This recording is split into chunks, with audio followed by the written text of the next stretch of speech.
give me one wave here, and you should be good. Roger that. Okay, you guys need to stay back. We are just being lowered into the water right now, about 88 miles off the coast of Florida. And we're here with a group of scientists from Florida Atlantic University. We're going to be heading down to survey some deep water reefs. Roger that. We're diving. All right, we're heading down. We're diving with the Harbor Branch Oceanographic Institute. The mission here, surveying the Gulf's deep water coral reefs for any oil damage after the BP spill.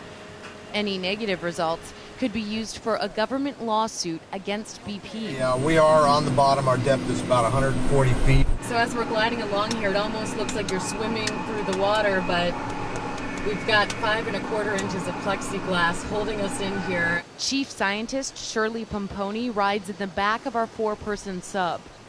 This research is being funded by NOAA, and the results from this dive are critical. It's an urgent health check.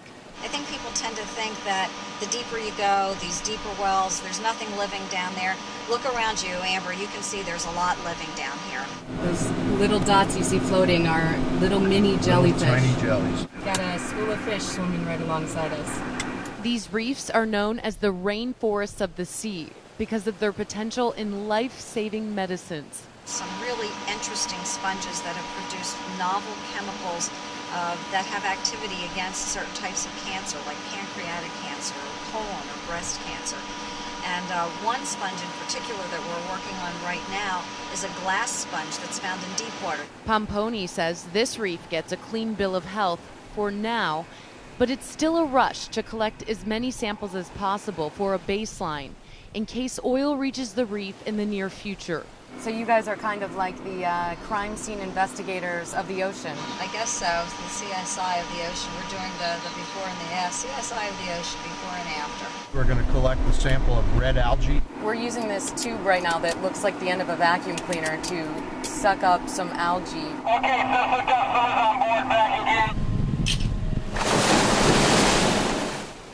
Back on the research vessel, water samples are collected and analyzed for oxygen levels or any evidence of oil or dispersants. So these are the oxygen levels in the water right now, and it looks normal, you were saying? Yes, it is. But while these samples appear normal, they still must be sent to a lab for more detailed testing. Just released, EPA and NOAA sampling shows decreased oxygen levels in areas near the spill site where underwater oil plumes took shape. But as some oil is naturally consumed by bacteria in the water, so is some oxygen.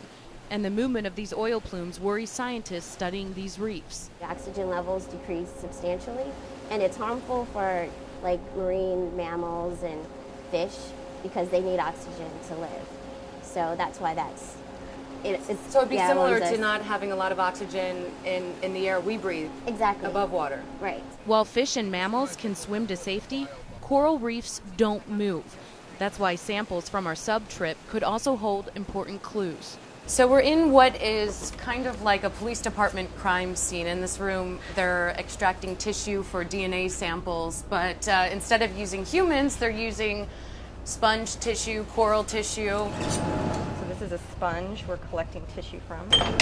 Shirley, say in the end of all this, you guys find damage to a reef, and then your evidence is used to sue BP. You can pump all kinds of money into the ecosystem, and there are no guarantees that we're going to be able to restore it. We may not even know how to do that. Meanwhile, these submissions continue in hopes of shedding light and attention into these deep Gulf waters. Amber Lyon, CNN, in the Gulf of Mexico.